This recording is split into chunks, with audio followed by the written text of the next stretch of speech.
Hello mga mamshis! Excited na nga kaming pakainin ng anakis ko dahil kaka 6 months nga lang niya last month. At 4 months pa nga lang siya ay nakikita na namin gusto na niyang kumain. Kaya naman ay hinihintay lang talaga namin siyang mag 6 months para makakain Ito na siya. Nga ang first food niya at sinubukan muna namin itong carrots at boiled egg. After ko nga hugasan ng carrots at i-boiled ang egg ay nilagay ko na nga siya dito sa binili kong blender and steamer. Nasa comment section kung gusto niyo na rin bumili para mapadali ang buhay niyo mga mommies. Nilagyan ko nga rin pala yan ng konting pinakulo ang tubig para madaling mablend. Sa susunod, yung napump ko na na milk ang ilalagay ko. At ito na nga, first time na nga namin siyang ilalagay dito sa upuan niya. Naku, gutom na nga yan at gusto nang talagang kumain. Anyway, panoorin muna natin siyang kumain para hindi maistorbo.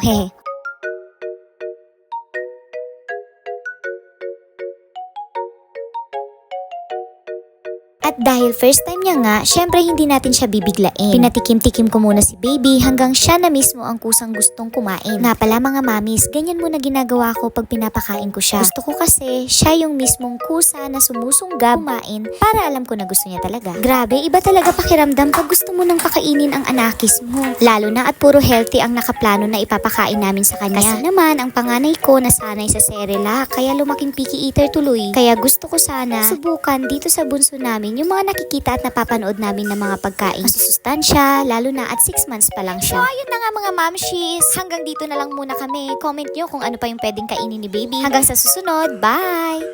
No, padedein na daw kita sabi ni Daddy, ni Dada.